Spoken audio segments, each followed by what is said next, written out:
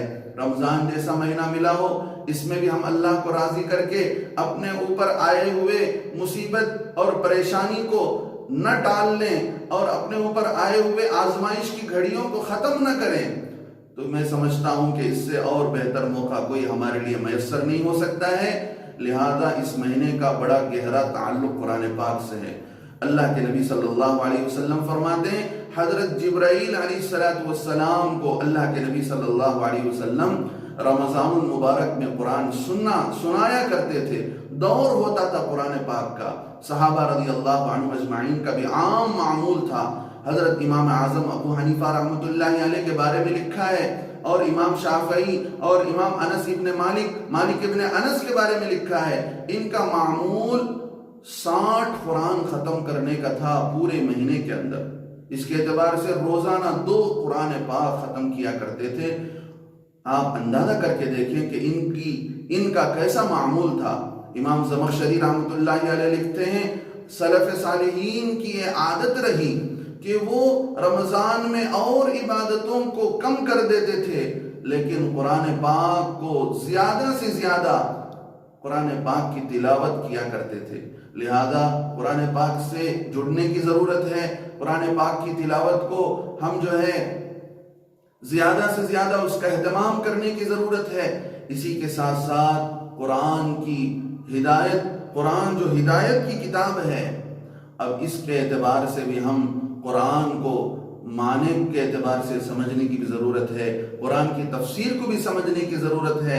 اللہ کا فضل ہے، اس جو انٹرنیٹ کا دور ہے، اس میں کئی سارے علماء کرام اور مفسرین کرام اور اسلامی اسکالرز، ان کے بیانات اور تفاسیر روزانہ ہوتے ہیں۔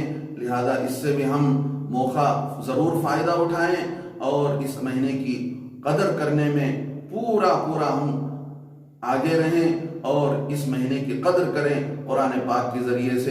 اللہ کے نبی علیہ السلام کی حدیث ہے، آپ صلی اللہ علیہ وسلم کا خرچ جو آپ عام دنوں میں خرچ کیا کرتے تھے، اس میں زیادہ سے زیادہ خرچ اللہ کے نبی صلی اللہ علیہ وسلم کا رمضان میں ہوتا تھا۔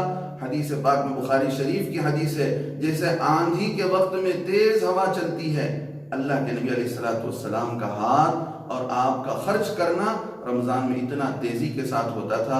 غربا ہیں، یتیم ہیں، مساکین ہیں، حاجت مند ہیں۔ اس لاک ڈاؤن کی وجہ سے کئی سارے خاندان پریشان بیٹھے ہیں، لہذا ان کا خیال کرنا اور ان کا جو ہے پورا کا پورا لحاظ رکھنا ہماری ذمہ داری بنتی ہے۔ یہ رمضان کا پیغام ہے۔ میں اللہ سے دعا کروں گا اللہ تعالیٰ ان باتوں پر سبھی امت مسلمہ کو عمل کی توفیق نصیب فرمائے۔ اس رمضان کی برکت سے اللہ تعالیٰ ہم پر آئی ہوئی ہر آزمائش اور امتحان کو اللہ تعالیٰ ختم فرمائے، اور امت کے خیر و عافیت کا اللہ تبارک و تعالیٰ فیصلہ فرمائے۔ آمین وآخر دعوانا الحمدللہ رب العالمین۔ ناظرین، جڑے رہیے آپ کے اس اردو چینل سے۔ ہم پھر حاضر ہوتے ہیں رمضان المبارک کی خصوصی پروگرامز کے ساتھ۔